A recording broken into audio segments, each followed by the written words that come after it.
Honesty is the best policy. We're told trust the experts and follow the science, but we all know that is, of course, unless it undermines a narrative on the left. Right now, people should not be walking. There's no reason to be walking around with a mask. One mask at least, but if you want to really be sure, get a tighter fit with the second mask. When the facts clearly disfavor them, we're supposed to look down and pretend we don't see what our lying eyes tell us. How about this? Shut your mouth. It's part of living in a world that is deeply unserious, and we're probably all, unfortunately, too accustomed to it by now. We're told to be tolerant and accepting of everyone. That is, of course, unless that person is a conservative Christian and thinks that, let's say, homosexuality is a sin. Well, then, of course, that difference cannot be tolerated in society. It's hateful, bigoted, ignorant, homophobic, claustrophobic, and probably arachnophobic, just to put another phobia in there for good measure.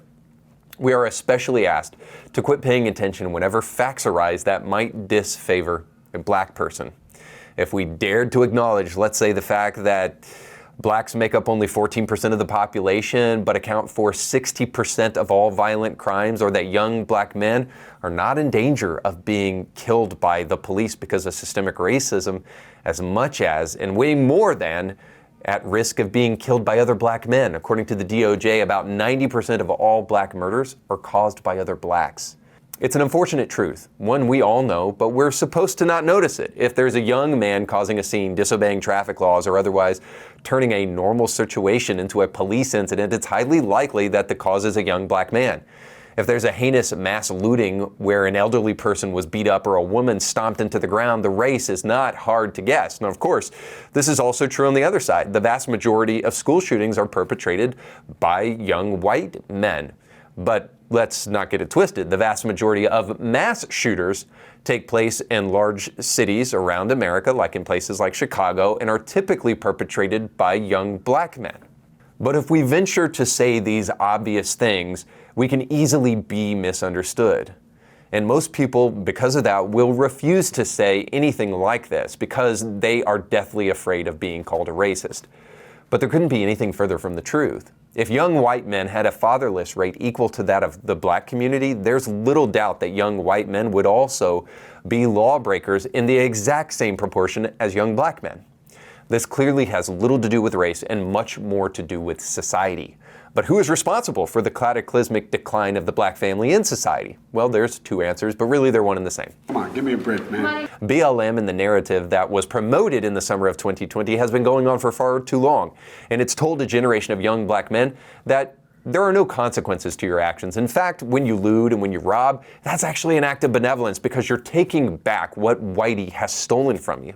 That's reparations. That is reparations. That narrative is supported by the second thing. The left instituted a welfare program long ago that made support dependent upon a father not being in the home, setting underprivileged black families on a course to have a single parenthood rate where it now sits above 60%. With no father and no police there to create consequences for a generation of young men, crime rates have soared. And one group is to blame.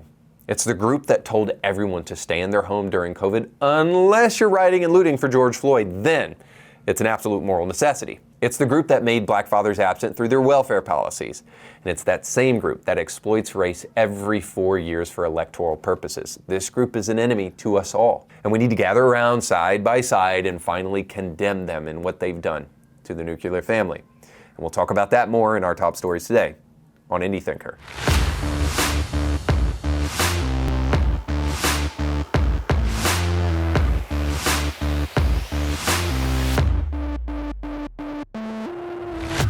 Welcome to the show. Don't forget to like, share, and subscribe. And don't forget to check out today's show sponsor. Our friends over at Ancur are your one-stop shop for all your business solutions. Do you need help with staffing? Ancur can help you with that. Maybe when you were looking at the resume, you thought your discernment skills were on point, and maybe you even thought breakdancing would be great in the office just to kind of break the ice a little bit, but now you realize that that made for one unproductive employee. Well, Ancur can help you get the right staff in the right place. They can help you with accounting, bookkeeping. They can even help you with scaling your business by creating business solutions that take you to the next level. Ancur can do all that and more, but in order to see all that they can help you with, you need to get the name right. You need to go to Ancur.biz. That's Ancur.biz. And go over there today, and when you do so, let them know that Indie Thinker sent you. And keep it today with our subject about the family and solutions that can really revolutionize our society. I want to share with you a story about a young black man in Houston. So a black high school student in Texas was served more than 2 weeks of in-school suspension for wearing twisted dreadlocks to school. When he arrived Monday with the same hairstyle, he was suspended again. His mother said Daryl George, a junior at Barbers Hill High School in Mount Bellevue, was initially suspended the same week his state outlawed racial discrimination based on hairstyles. School officials said his dreadlocks fell below his eyebrows and earlobes and violated the district's dress code. George, 17, has been suspended since August 31st at the Houston area school. He was in tears when he was suspended Monday, despite his family's arguments that his hair does not violate the dress code, his mother, Dresha George, said. Maybe you noticed something poking through this story all throughout. The idea that this inevitably has to do with race. I mean, this isn't the fact that this kid was suspended twice for the same hairstyle. It's that he's black. This is why this is happening. Now, contrary to popular belief, whenever a person violates a specific dress code, they are in violation of that dress code regardless of race and then have to, pay the consequences for that action. At least one of my sons has dress code at his school, and when he doesn't dress according to dress code, guess what happens? He has to face the consequences for that thing. But again, this is another way in which we're teaching a young generation of people to be disenfranchised and disillusioned and disappointed with the system and society, rather than just doing something about the freaking hair. It's not that this young man was not able to even wear dreadlocks. It's just the way in which he was wearing it and that his hair was too long. You may not like dress codes like our friend Fetterman, but it doesn't matter whether you like it or not, like The Rock said. What matters is, are you in violation of the dress code? So, a couple things to pay attention to here that seem to be very obvious. The first one is, like I just mentioned, this is his second time being suspended. This is his second time being suspended. It doesn't take a very intelligent person to understand that this has nothing to do with race. This has to do with the fact that this person either is being motivated by somebody influential that we'll get to in a moment in his home to try to violate dress code so that they can make this racial, or that he just doesn't care about this dress code violation and continues to break it. But this is his second time being suspended for this thing. If he really wanted to avoid making this an issue, all he would have to do is respond in the first place. But let's be honest, the reason he's probably not responding doesn't have much to do with him. It probably has to do with something else you should have noticed as I read that article to you, which is that the young man's father is nowhere to be quoted. Only his mother, who said his hair does not violate the dress code. That's interesting. So just because mama said it doesn't mean anything. So it clearly does violate the dress code because this individual has been punished twice for violating it. The real reason that this is happening, the real reason that this young man has been suspended twice for his hair and they're turning this into a racial incident, is because these people don't want to admit that actually this mother is facilitating this kind of thing. Now again, either doing so because she wants to get on the news or doing so because she just doesn't care. This conversation is often typified by the left as right-wing conservatives allowing their white supremacy to show and discrediting all the great work that single mothers do. I mean, back in the day when Tyree Nichols was beaten up by a bunch of black Memphis officers, by the way, which conveniently slipped out of the news because the officers weren't white. When Tyree Nichols was beat up by these men in a truly egregious way, there was a precipitating event, and that event was the fact that Tyree Nichols was racing through the street like a moron. And Jason Whitlock happened to suggest that perhaps the fact that this guy was doing that has something to do with the way that he was raised. And of course, that caused people on the left to get absolutely irate. Even Sierra coming out on her Twitter page and saying this. At Jason Whitlock, as a black man, to get on national TV and say something like this is irresponsible. A lot of amazing kids have come from single mothers. For you to also undermine single black women in the midst of this tragedy is so sad. This woman just lost her son. Do better. Look, stop saying this is mom shaming. Just try to understand it as nuclear family building. It's time we started acknowledging the simple fact that boys especially need homes where their father is present. And whenever you see stories like these, or the unfortunate story where there's a young black man involved in something that either physically hurts him or kills him, you can almost always know that there was a father nowhere to be found. It's a reminder to us that you can't violate God's divine law for the family and get away with it. Of course, single moms do the best that they can do, and single moms do produce good kids. I don't know that I'm a great example of this, but I'm the product of a single parent. It doesn't have anything to do with race. And my mom did the best she could. She did a great job, in fact, I think. But it doesn't undermine the fact that she did the best job she could, but she didn't do the best job a mom and a dad could. That's what boys and girls need. And it's time for us to be open to acknowledging that without having people come along and say that by acknowledging that you're disrespecting what single moms are doing. No, we're not. We're just acknowledging a simple fact that moms need dads and dads need moms. And especially those kids need them both in the same house, present and parenting those kids. And it's not always a surefire way to create well-adjusted kids, but it's a much better way to get the kind of kids our society really, really needs. It's not mom shaming. But if we are going to mom shame, we need to go to our next story, because I have in the past been accused of victim blaming by saying, hey, there may be ways in which the victim might have done something here that might have been wrong as well. Or maybe even body shaming when I've talked about Lizzo in the past and made fun of the body positivity movement as being morbidly obese and just a death wish.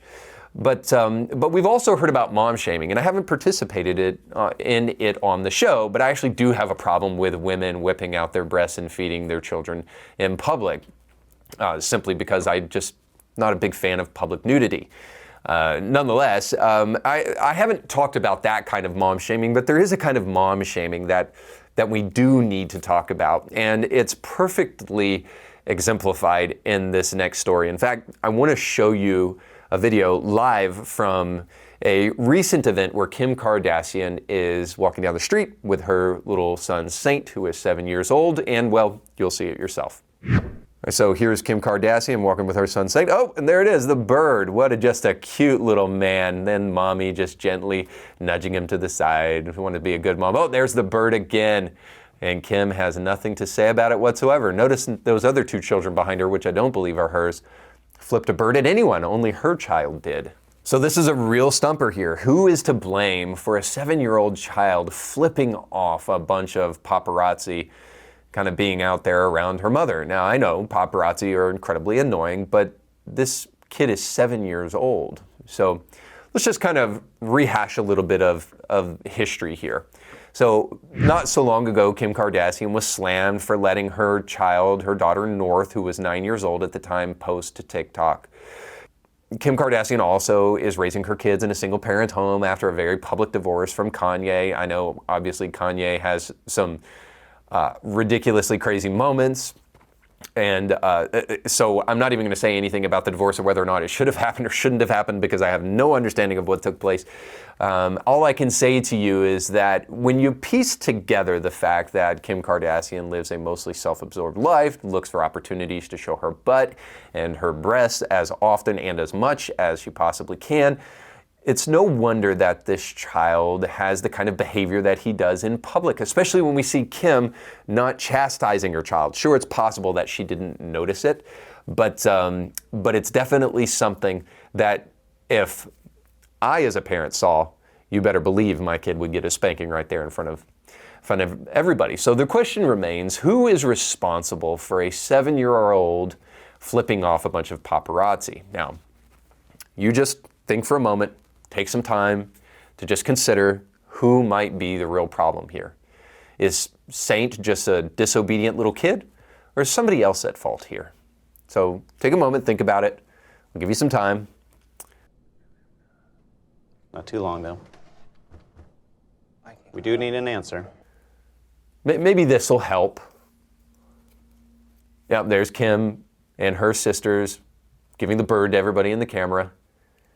Well, if you guess that it is Kim's fault, then you are a winner. Johnny, what is his prize? Of course, all bad kids are not the result of bad parents. But at the age of 7, you better believe the only reason that little boy knows what a middle finger is because of his mom.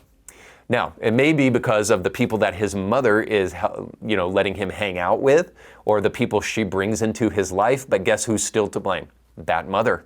I don't know what it's like to raise a teenager, so I cannot say if this kind of logic still goes into teenage years, but I bet you, if I'm a betting man, it does, that all bad kids are a result of bad parents. But I can definitely tell you this. I have a 7-year-old son. My 7-year-old has no idea what a middle finger is and why you would flip somebody off using it. My 9-year-old has never seen anybody give a person a middle finger. Never. And so I can't help but realize what we all know is that bad kids really don't exist. It's just simply bad parents. And that's why it's so important in society to have the nuclear family intact, and why it matters not just to you and to me, but to all of us growing up in this world. Because bad parents will eventually raise bad kids that become bad adults. Now, to see the opposite of that, I want to take you to one final story in our final segment, Bible Study with Democrats. Oh, God of pronouns. Now, Deion Sanders stirred up the ire of the left early in his coaching career because he had the audacity to be truthful. And for a group of people dedicated to the eradication of objective reality, they don't like it very much when you remind people of basic facts. But here's Deion doing just that. Like old linemen, I look for dual parent homes, right. A strong father that they adhered to, right. Smart kid, at least 3.3 and above. You're also describing Hurts. Yeah, tough. Well. I mean, physical. I mean, offensive lineman. Defensive lineman is totally opposite. What do you mean? Single mama. Trying to get it. He's on free lunch. I mean, I'm talking about just trying to make it. He trying to rescue mama. Like mama barely made the flight. Trying to get out the mud. And I want him to just go get it. It's a whole different attributes that you look for in different positions, and we have that stuff just chronicled. We know what we want, and we go get it. Huh. Mind-blowing stuff there. Look, there's not a person that doesn't realize that everything he just said right there is 100% true.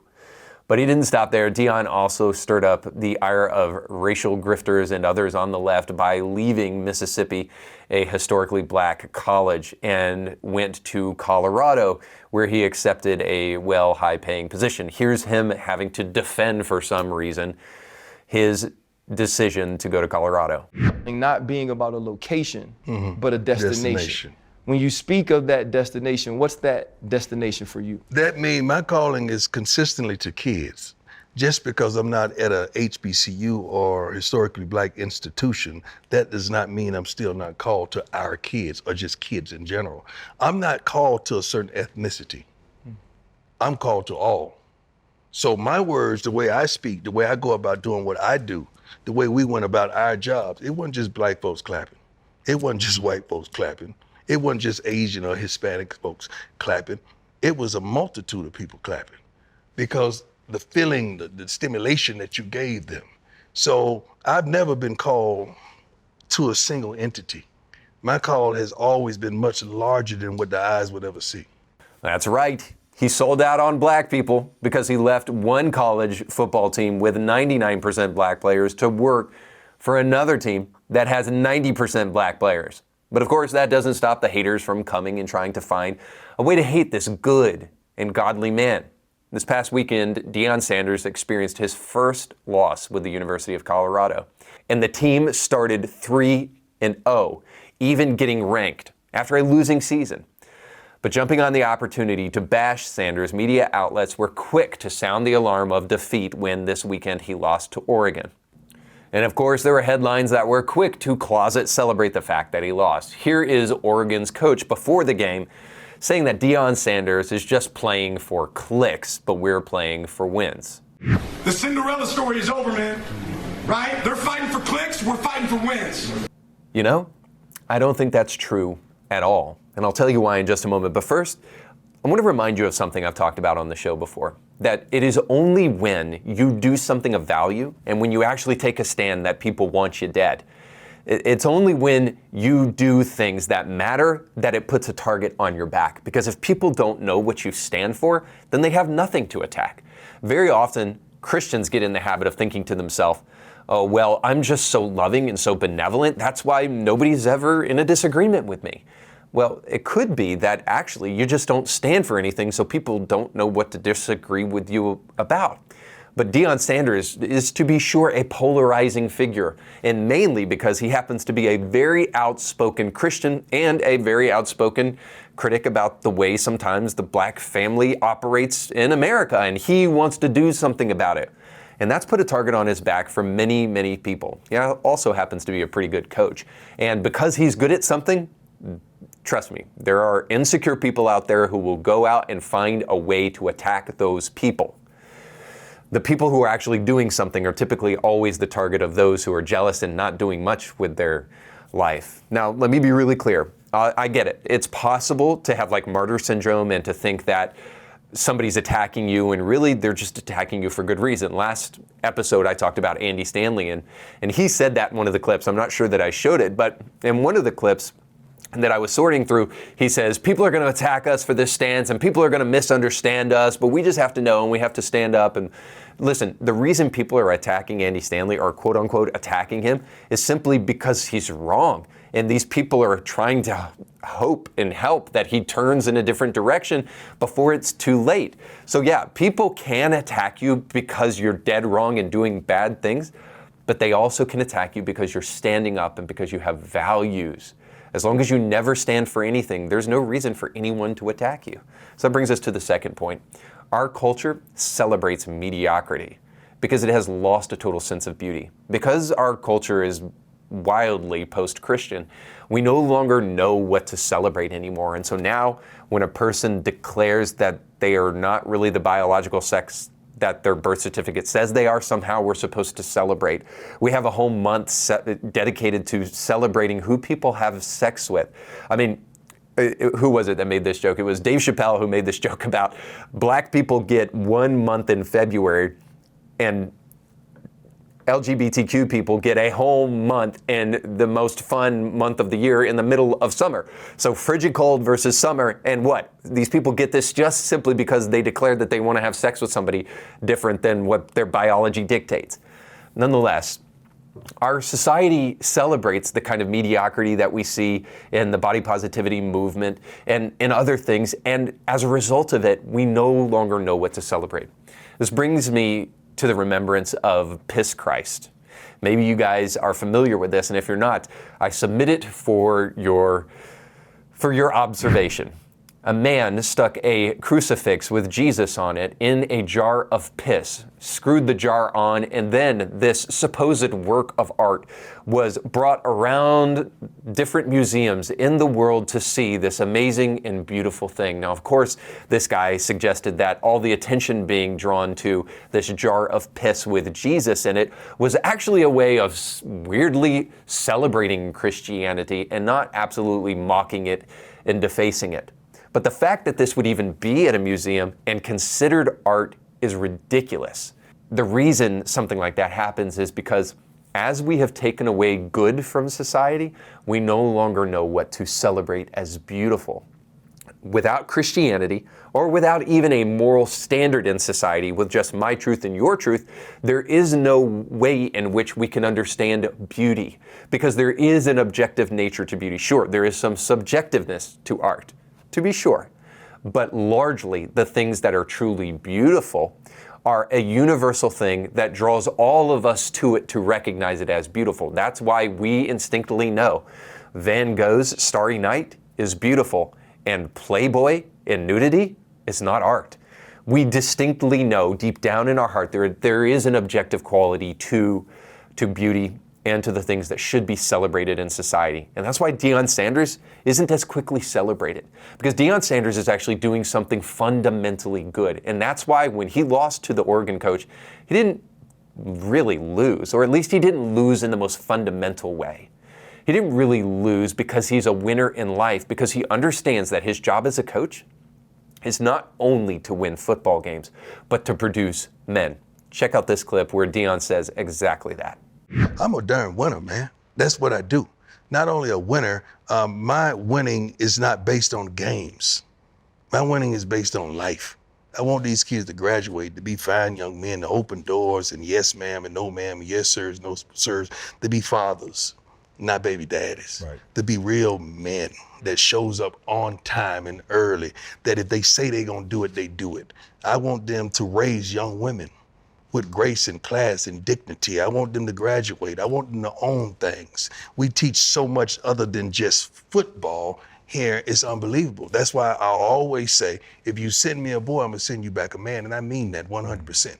Bravo. You see, Deion Sanders can never truly be a loser because he is a winner in life, because he set his heart and his mind on a value system that is higher than this world. Of course, the media and others will be quick to attack him because they want to try to find, holes in his armor and try to find a way that they can expose him for being a fraud. But the truth is that it doesn't matter what the media says, because he's not living for the applause of those liars in the legacy media. He's living for the applause of one. And as a result of it, he will get the applause of many people here on this earth, because he's actually doing something worthwhile. He understands that by and large, many of the kids that are on his team will come from an unstable family, come just with just a mother in tow and a father nowhere to be found. And he wants to step in and play that father role, because it may be the only father some of these boys have ever had in their life. See, he knows something that even the people who claim a religion on the left don't really know, that values and ethics must be imported to the next generation. That we can't just say, you do you. We can't just take the progressive attitude of forget what the past holds for us and any truth that's there. We're gonna create change, even if the things that we're changing don't need to be changed. We're gonna create a new way of doing the family, and it's just gonna be single women or single men. And we're gonna do that because we don't need to obey your Judeo-Christian belief of what the family looks like. We don't need your patriarchal, Bible-centered understanding of what a family is. We can recreate family in this nation, and we can do it any way we want because we are our own gods. That's essentially what people are finding over and over again doesn't really work.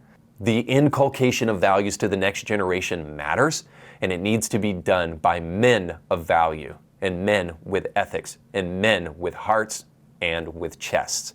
And that's exactly what Deion's doing. And that's why he might have lost to Oregon, but he's winning the most important battle, and more of us need to join the fight. Whether it's your kid or maybe even somebody else's kid who needs a dad in their life, it's time for us to step to the plate and restore this institution that matters to society, perhaps almost more than any other. Thanks so much for watching. Don't forget to like, share, and subscribe if this was helpful to you, but most importantly, go with God.